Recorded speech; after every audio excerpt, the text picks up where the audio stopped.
এক দুই তিন। না না না, এত চাল লাগবে না আজকে রান্নায়, একটু কম হলেও চলবে। তুমি সকাল সকাল চালের দানা গুনছো কেন? বাড়িতে এত টাকা থাকতেও তুমি এমন কেন করো বলো তো? এটাই তো বুদ্ধিমানের কাজ মালতী, যে হিসেব রাখে না সে তো একদিন পথে বসে। তোমার এই হিসেবের চোটে আমার মাথায় ঘুরে যায় প্রতিদিন। এই এত বড় বাড়িতে থেকেও তুমি মোমবাতির টুকরো জ্বালাও, এটা কেউ বিশ্বাস করবে বলো তো? বিশ্বাস না করলেও ক্ষতি নেই, আমার হিসেবটা তো ঠিকই থাকছে। দেখো, এই টুকরোতেই তো কাজ চলে যাচ্ছে, পুরো মোমবাতি জ্বালানোর দরকারই বাকি। তুমি না থাকলে এই বাড়িতে মোমবাতি বিক্রেতাদেরই লোকসান হয়ে যেত। সেটাই তো, আমার মতো খদ্দের পেলে ওরাই বরং বিপদে পড়ে যেত, বেশি বিক্রি না হলে তো ওদেরই ক্ষতি। এটা আবার কি করেছো? বাতিটা এত মৃদু জ্বলছে কেন? ওটা একটা ডিমার লাগিয়েছি নিজের হাতে, কম আলোতেও তো কাজ চলে, বিদ্যুৎ বিলও কমে যায়। বুদ্ধিটা মন্দ না বলো? আজকের সকালটাই আমার মাথা ধরিয়ে দিল তুমি। বংশীদা, এই বেগুনের দাম কত নিচ্ছ গো? 5 টাকা কেজি গোপালদা, টেটকা। 5 টাকা? এত দাম তো গতবার ছিল না, 3 টাকায় দাও তো। বাবা, গোপালদা প্রতিবারই তো উনি এই কথা বলেন, গতবারই দাম কম ছিল, বাজারের দাম তো বাড়ে কম, এটাই তো স্বাভাবিক, তাই না?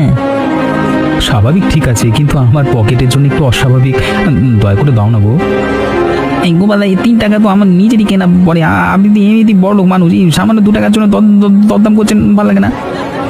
বড় লোক হয়েছি বলি তো এত সাবধানে টাকা খরচ করি বংশী। ঠিক আছে গোপালদা, 4 টাকা দিয়ে দিলাম, এর বেশি কিন্তু কমাতে পারবো না, জান। 3.5 টাকা করলে হয় না? আচ্ছা থাক, 4ই দাও তাহলে, তোমার মুখ চেয়েই নিলাম। এই কুমড়োটা তো একটু হালকা মনে হচ্ছে, ওজনে কম দিচ্ছ না তো? গোপালদা, এই দাঁড়ি পাল্লা নিবি তো দিচ্ছি, দেখুন না, চাইলে আপনি বসে পড়ুন না, তাহলে দাঁড়ি পাল্লায় ভালো লাগে না। আচ্ছা আচ্ছা, ঠিক আছে ঠিক আছে, এত চড়তে হবে না, এটাই নিলাম তাহলে। তবে দাম একটু কমাও তো, পুরোনো খদ্দের বলে কথা। এই গোপালদা, আপনার সাথে দরদাম করতে করতে আমারই তো দোকান বন্ধ হয়ে যাওয়ার জোগাড়। আরে না না, তুমি তো দিব্যি লাভ করছো, শুধু আমার সাথে একটু বেশি কথা বলতে হয়, এই যা।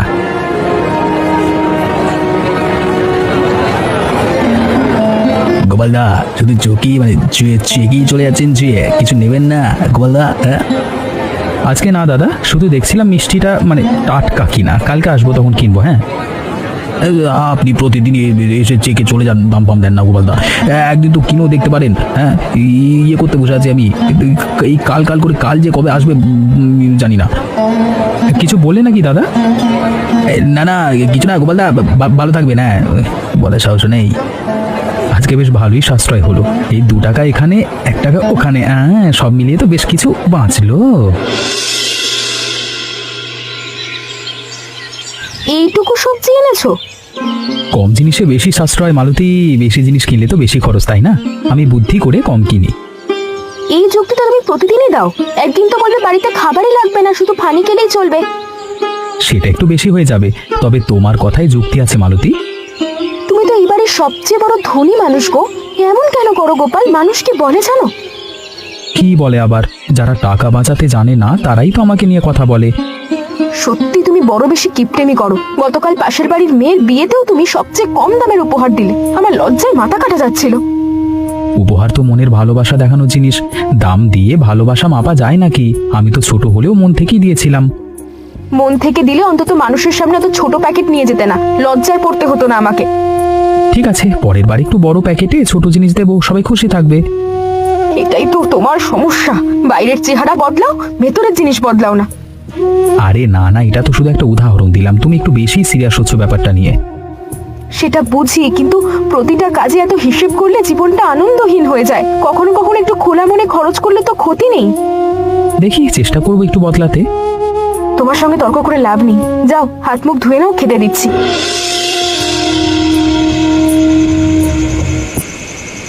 শোনো, একটা কথা বলার ছিল। আগামী পরশু আমার বাবা মা বাড়িতে আসছেন কয়েকদিনের জন্য। কি বলছো? হঠাৎ আসবেন কেন? কোন উপলক্ষ আছে নাকি? উপলক্ষ কি লাগবে? মেয়ের বাড়িতে আসতে পারে না? না না, তা নয়, কিন্তু হঠাৎ করে তো মানে থাকা খাওয়ার খরচ তো বেড়ে যাবে, কদিন থাকবেন? গোপাল, নিজে শ্বশুর শাশুড়ি আসছে আর তুমি খরচের হিসাব করছো, এটা কি ঠিক কথা? আরে না না, খুশি তো হয়েছি, শুধু একটু ভাবছিলাম ঘরে কি কি আছে, কি কি আনতে হবে সেসব। তুমি আবার ওদের সামনে কোনো কিপটিমি দেখিও না। না না, আমি খুব ভালো ব্যবহার করব। দেখো, শ্বশুর মশাই শাশুড়ি মা আসছেন বলে কথা, তাদের জন্য আমি সবচেয়ে ভালো ব্যবস্থায় রাখবো যতটা সম্ভব। যতটা সম্ভব মানে পুরোপুরি ভালো ব্যবস্থা বলো, যতটা সম্ভব নয়। হ্যাঁ হ্যাঁ, পুরোপুরি ভালো ব্যবস্থাই করব, এই কথাই বলতে চেয়েছিলাম। সত্যি বলছো তো? একদম সত্যি। যদি বাজার থেকে ছোট মাছ আনি তাহলে হয়তো খরচ সামলানো যাবে। শ্বশুরমশাইকে তো আর বলা যাবে না যে বাজেট কম। কেমন আছো বাবাজি? ব্যবসাপাতি কেমন চলছে? খুব ভালো বাবা, আসুন আসুন, আপনাদের আশাতে বাড়িটা যেন আলো হয়ে গেল। আর তোমার ব্যবসা যে দিন দিন বাড়ছে বাবাজি, ভালো লাগলো শুনে। হ্যাঁ হ্যাঁ বাবা, তবে খরচও তো বাড়ছে সমান তালে, ব্যবসা করাটা সহজ কথা না। মেয়েটাকে দেখতে না পেয়ে আর থাকতে পারলাম না গো জামাই। ভালোই করেছেন মা, আসুন ভেতরে বসুন। এই ব্যাগ দুটো তো বেশ ভারী মনে হচ্ছে, ভালো জিনিস নিয়ে এসেছেন হয়তো। তোমাদের জন্য কিছু মিষ্টি আর ফলমূল এনেছি। বাহ, এত কিছু আনবার কি দরকার ছিল? তবে যখন এনেছেন ফেলে দেওয়া তো ঠিক হবে না, ভেতরেই রেখে দিই। বাবাজি এত অল্প আয়োজন, তোমার তো এত বড় ব্যবসা, এত টাকা পয়সা। না না বাবা, আসলে ডাক্তার বলেছে বেশি তেল মশলা খাওয়া ভালো না, তাই একটু হালকা খাবার রেখেছি। শরীরের যত্নই তো আসল কথা। এই ছোট্ট মাছের টুকরোতে আর কার শরীরের যত্ন হয়? খান খান, আরও আছে রান্নাঘরে, লজ্জা পাবেন না।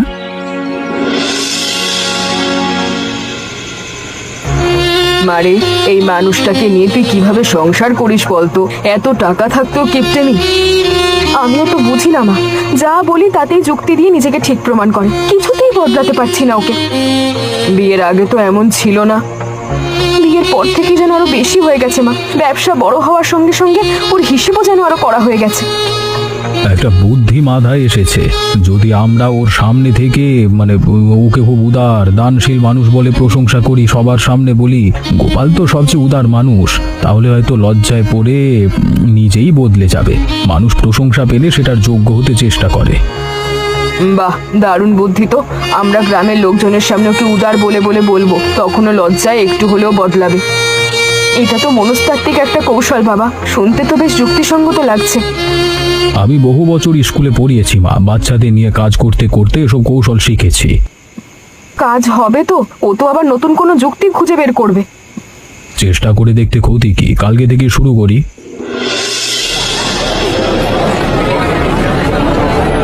জানো তো, আমার জামাই গোপাল খুব উদার মানুষ, গরিব দুঃখীদের সব সময় সাহায্য করে, টাকা পয়সা নিয়ে কখনো মাথা ঘামায় না।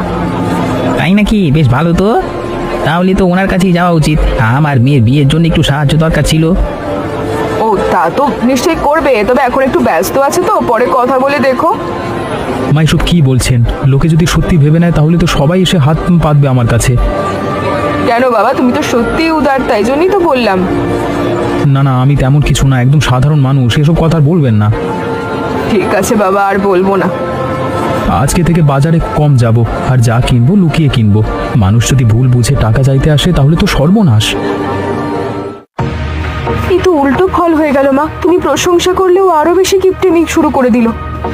তুমি এত ভয় পাচ্ছ কেন? মা তো শুধু ভালো কথাই বলেছে। তুমি আসলে বদলাবে না কোনোদিনও, তাই না? বদলাবো কেন? আমি তো ঠিকই আছি, সবাই শুধু শুধু ভুল বোঝে আমাকে। মায়ের বুদ্ধিটা তো একদম উল্টো ফল দিল, এখন তো আরো সাবধান হয়ে যাবে। মন খারাপ করিস না, একটা বুদ্ধি না হলে আরেকটা আছে, আমরা হাল ছাড়বই না। গোপালদা এদিকে আসুন তো, গ্রামের পুজোর জন্য চাঁদা তুলছি, সবাই যে যা পাচ্ছে দিচ্ছে। ও পুজোর চাঁদা? হ্যাঁ, খুব ভালো উদ্যোগ, খুব ভালো উদ্যোগ। ভালো তো, কত করে দিচ্ছে সবাই? কেউ 50, 100, কেউ এইরকমই দিচ্ছে। পুজোর ব্যাপারে তো কার্পণ্য করা ঠিক হবে না, তবে হিসেব করে দিতে হয়, বুঝলে হরিপদ, যেন সব ঠিকঠাকই থাকে। কি বলেছেন? তাহলে আপনিও দিয়ে দিন কিছু। দেবো তো বটেই, কিন্তু আজকের দিনটা একটু অন্যরকম। পকেটে ঠিক জায়গা মতো টাকা নেই আর কি, এই কথাটা নতুন না, প্রতিবারই এমন কিছু বলেন, ধরা পড়ে গেছি।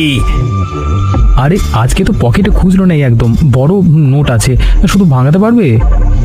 এই বড় নোট দিলি তো হয় দাদা, ভাঙানোর দরকার নেই। না না, তাহলে তো আমার হাতে কিছুই থাকবে না, আমি বরং কালকে এসে দিয়ে যাবো, ঠিক আছে? বুঝলি, তবে ভুলে যাবেন না কিন্তু, খাতায় আপনার নাম এখনো ফাঁকা। ভুলবো না রে বাবা, ভুলবো না। আমার স্মৃতিশক্তি খুব ভালো, বিশেষ করে টাকা পয়সার ব্যাপারে। ভুলে যায়, দিদি ভুলে যায়, স্মৃতিশক্তি ভালো হলে। হ্যাঁ, কালকে দেবো বলে গেল, দেখো কালকেও কোনো না কোনো অজুহাত বের করে দেবো, গ্যারান্টি দিচ্ছি। হ্যাঁ, চিনি তোকে। এই লোকটার কিপটেমির কথা তো পুরো গ্রামেই বিখ্যাত, তুমি আমাকে শেখাবে ভাই? শোনো, ওর বাড়িতে নাকি একটাই ছাতা, বৃষ্টি হলে বাড়ির সবাই পালা করে সেই ছাতার ব্যবহার করে। আরে সেই চালাও নাকি একটা পুরনো দুটো সিগা ভাঙা, তাও পেলবে না বলে এখনো কাজ চলছে এবার। এই লোকটাকে নিয়ে একটা বই লেখা যায়, হ্যাঁ, কিপটেমির 100 কাহিনী নাম দিয়ে। হ্যাঁ, সবচেয়ে মজার কথা কি জানো, গত বছর গ্রামের বেলায় ও নাকি টিকিট না কেটে ব্যানার ফুটিতে উঁকি বেড়ে পুতুল দেখছিল। এত টাকা থাকতেও মানুষ এমন করে কিভাবে বলতো? হ্যাঁ, আমরা তো গরিব মানুষ, তাও তো একটু আনন্দ করে বাঁচি। আচ্ছা হরিপদদা, বলো তো বৌদি কিভাবে সহ্য করেন এই মানুষটাকে? আমি হলে তো একদিনও পারতাম না।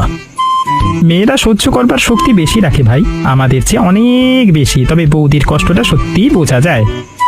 টাকা তো ওর কাছে জমেই থাকে, খরচ তো করে না কোনোদিন। এমন টাকা রেখে লাভ কি বলো তো? তবে বৌদি মানুষটা কিন্তু বেশ ভালো, ওনার কপালটাই খারাপ এমন একটা মানুষের সাথে পড়ে। হ্যাঁ, প্রশংসার বুদ্ধিতে তো কাজ হলো না, উল্টে আরো কিপটে হয়ে গেল। এবার অন্য পথ ধরতে হবে। একটা কথা মাথায় এলো, আমাদের বিয়ের বার্ষিকী তো সামনেই। এই উপলক্ষে যদি এই বাড়িতে একটা বড় ভোজের আয়োজন করা যায়, তাহলে গোপাল সমাজের ভয়ে, আত্মীয় স্বজনের সামনে লজ্জার ভয়ে আর কিপটেমি করতে পারবে না। হ্যাঁ, এটাই তো ঠিক বুদ্ধি। মানুষ নিজের কিপটেমি করতে পারে ঘরে, কিন্তু বাইরের লোকের সামনে, বিশেষ করে শ্বশুর বাড়ির সামনে সহজে করতে পারবে না। সবার সামনে ও তো কিছুই বলতে পারবে না, নাও করতে পারবে না। আর যদি ও ছোট করে চেষ্টা করে করার, তাহলে আমি নিজে হাতে দায়িত্ব নিয়ে সব ব্যবস্থা করব। এটাই সবচেয়ে ভালো বুদ্ধি। সামাজিক অনুষ্ঠান, লোকজন ডাকা হবে, খাওয়ানো হবে বড় করে। ও চাইলেও আপত্তি করতে পারবে না, কারণ সবাই জানবে ওটা ওদের বিয়ের বার্ষিকী উদযাপন। আর গ্রামের সবাইকে ডাকবো, যাতে ও লজ্জা হলেও ভালো আয়োজন করতে বাধ্য হয়। এবার দেখি কি করে অজুহাত বের করে ও। অজুহাত যাই দিক, এবার আমরা কোনো অজুহাত শুনবো না। বিয়ের বার্ষিকী তো প্রতি বছরই আসে না, একবার তো এমন বড় করে করাই যায়। এবার কোনো অজুহাত চলবে না, কালকে সকালেই ওকে জানিয়ে দেব। আর মালতী, তুই একদম নরম হবি না, এবার যা বলার স্পষ্ট বলবি। ঠিক আছে মা, এবার আমিও কোনো ছাড় দেব না, অনেক সহ্য করেছি, আর না। এই তো, এটাই তো আমার মেয়ে।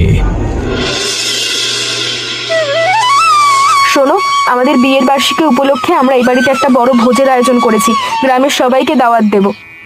সবাইকে মানে পুরো গ্রাম? এত মানুষের খাওয়ানোর খরচ তো আকাশ ছোঁয়া হয়ে যাবে। বিবাহ বার্ষিকী পালন করবার কি আছে? আমাদের সম্মানের প্রশ্ন এটা গোপাল, আমার কোনো ইচ্ছে তো কখনো পূরণই হয় না, তুমি কি এটাও করতে চাও না? না না, তা নয়, শুধু এত মানুষ, এত খরচ।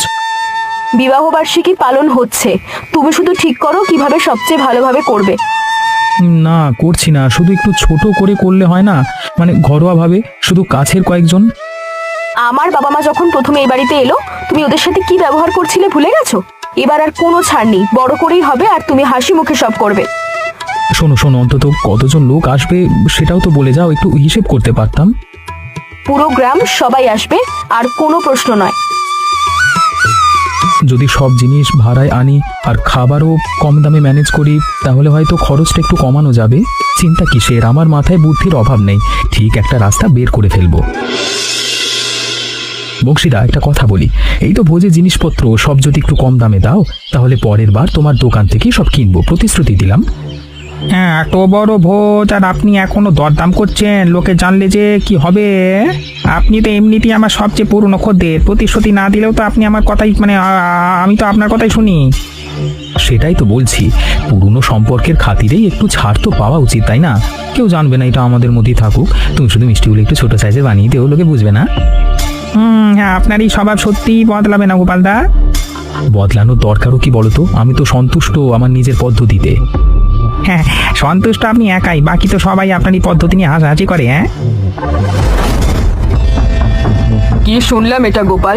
ছোট সাইজের মিষ্টি আমার মেয়ের বিয়ের বার্ষিকী উদযাপনে তুমি এমন করবে? না না মা, আমি তো শুধু মানে একটু হিসেব করছিলাম যাতে সবকিছু ঠিকঠাক পরিমাণে হয়। বংশী, সবচেয়ে বড় সাইজের মিষ্টি বানাবে, আর যা যা লাগে সব সেরা মানে বানাবে, টাকার কথা ভাবতে হবে না। ঠিক আছে দিদি, আপনি যা বলবেন। হ্যাঁ হ্যাঁ, সেরা মানেই তো, হ্যাঁ মাম্মা, সেরা মানেই তো লাগবে, ঠিকই বলেছিলাম। হ্যাঁ হ্যাঁ। আর শোনো, তোমাকে চোখে চোখে রাখবো আমি অনুষ্ঠানের দিন পর্যন্ত। এই মহিলা তো আমার থেকেও চতুর দেখছি। ভাগ্য ভালো যে উনি সব শুনে ফেলেননি, নইলে আরো কড়া কথা শুনতে হতো। গোপালদা, উনি তো ঠিক সময় এসে পড়েছিলেন বলেই মনে হচ্ছে। বংশীদা, তাহলে অন্তত ভাড়ার জিনিসগুলোতে একটু ছাড় দিও। ফুলদানি, চেয়ার, টেবিল ক্লথ এগুলোতে তো আর কেউ নজর দেবে না। ঠিক আছে গোপালদা, এগুলোতে একটু ছাড় দিতে পারি। আপনার এই খুঁজে খুঁজে বাঁচানোর অভ্যেসটা সত্যি অসাধারণ। কি দেখছি গোপালদা এত বড় আয়োজন করেছে, বিশ্বাস হচ্ছে না। সত্যি তো, এই এত রকম পদ সাজসজ্জা সূর্যকে পশ্চিম উঠলো নাকি? হ্যাঁ, চল তো আগে গিয়ে খেয়ে নি, পরে বিষয় প্রকাশ করা যাবে। বাবা, এমন সুযোগ আবার কবে আসবে কি জানি, খেয়ে নিয়ে আগে চো। কি হচ্ছে দেরি করলে আর বদলে যাবে মানুষটা। তাড়াতাড়ি চলো। হ্যাঁ, দেখো তো, মাছ, মাংস, 5 রকম মিষ্টি, এত কিছু। গোপাল দেখি সত্যি বদলে গেলেন। বদলাক বা না বদলাক, আজকের খাওয়াটা তো উপভোগ করিয়া গিয়ে। বাবাজি, আজকের আয়োজন দেখে সত্যি মুগ্ধ হলাম। তুমি তো পারো, শুধু ইচ্ছাটাই ছিল না এতদিন। সব সময় কি আর কার্পণ্য করা যায় বাবা? জামাই, আজ সত্যি তোমাকে অন্যরকম লাগছে। আমার মনটা ভালো হয়ে গেল। আপনাদের খুশি দেখেই তো আমার সব কষ্ট সার্থক মনে হচ্ছে মা। আজ তো তুমি সত্যি ভালো ব্যবহার করছো। আমি গর্বিত হলাম তোমায় দেখে। তোমার জন্য এইটুকু তো করতে পারি মালতী। তোমার জন্য এটা সহজ ছিল না, কিন্তু তুমি করে দেখিয়েছো। এটাই আমাদের কাছে অনেক বড় ব্যাপার। সহজ তো একদমই ছিল না, তবে তোমার মুখের হাসিটা দেখে মনে হচ্ছে খরচটা বৃথা যায়নি। গোপালদা, আজ তো আপনি একদম অন্য মানুষ। আমাদের ভুল ভাঙিয়ে দিলেন একেবারে। মানুষ তো সময় সময় বদলাতেও পারে, তাই না হরিপদ? গোপালদা, পুজোর চাঁদাটাও তাহলে এবার দিয়ে দিন, যখন এত উদার হয়ে উঠেছেন। সে তো আলাদা ব্যাপার নিতাই, আজকের দিনটা তো আমার কাছে গুরুত্বপূর্ণ দিন, ওটা নিয়ে পরে কথা বলবো। বংশীদা, ভোজ শেষে যেসব ফুলদানি আর সাজসজ্জার জিনিস ভাড়া এনেছিলাম সেগুলো তো ফেরত দিতে হবে, তাই না? আর কালকে যে মিষ্টির হাঁড়িগুলো খালি হবে ওগুলো কিন্তু তোমার কাছে ফেরত যাবে, জানিয়ে রাখলাম। হ্যাঁ গোপালদা, আপনি আসলেই বদলাবেন না, তাই না?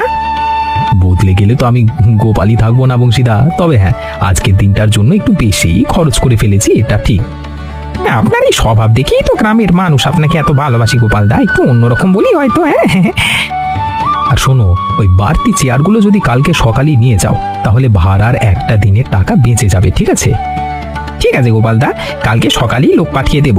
আপনার হিসেবের কাছে আমিও হার মেনে গেলাম। এটাই তো আসল ব্যবসায়ীর বুদ্ধি বংশীদা। আরে খুশিও থাকা যায়, বাঁচাও যায়, দুটোই একসাথে। হ্যাঁ।